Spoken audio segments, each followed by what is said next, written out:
Plot twist, perokok ternyata nggak ada hubungannya dengan kejadian ISPA. Info ini cocok banget buat para perokok ataupun yang ada di sekitarnya. Karena di artikel ini ada jawabannya. Jadi penelitian ini itu ngebahas hubungan perokok di anggota keluarga dengan kejadian ISPA kepada balita, tepatnya di usia 1-5 tahun. Detailnya penelitian ini itu pakai 66 orang buat jadi sampel dengan metode penelitiannya itu survei analitik dengan pendekatan cross-sectional dan instrumennya itu pakai kuesioner. Oke, nggak usah bingung karena kita cari definisi gampangnya ya. Survei analitik itu gampangnya gini. Kita tadi kan bahas terkait perokok dan kejadian ISPA ya. Jadi survei analitik ini dia ngambil data terkait adanya perokok, terus ditarik tuh hubungannya dengan kejadian ISPA. Ada nggak adanya perokok dengan kejadian ISPA, kayak gitu. Dan terus untuk cross-sectional sendiri, itu gampangnya kayak gini. Kalau misalkan penelitian itu biasanya kan ada berkelanjutan ya, misal diambil dalam beberapa tahapan.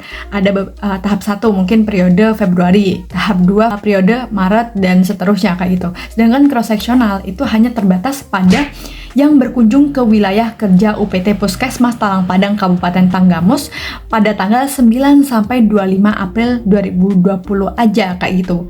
Dan ini yang aku pahami itu terlepas dari kejadian setelahnya seperti apa kayak gitu. Nah, sedikit membahas ISPA. ISPA sendiri itu adalah infeksi akut pada saluran pernafasan yang disebabkan karena bakteri atau virus.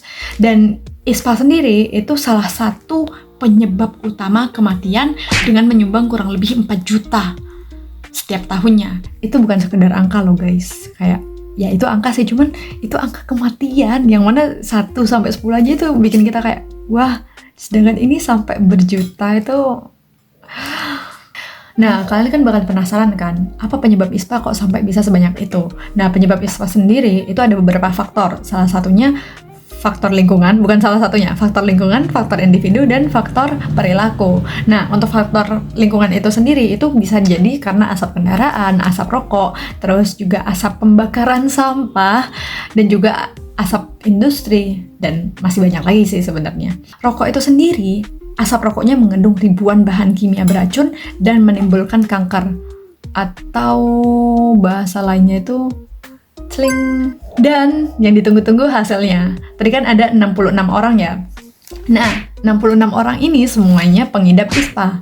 55 diantaranya itu pengidap ISPA ringan. Sedangkan 11 diantaranya itu pengidap ISPA sedang. Terus gimana dengan kondisi perokok di rumahnya?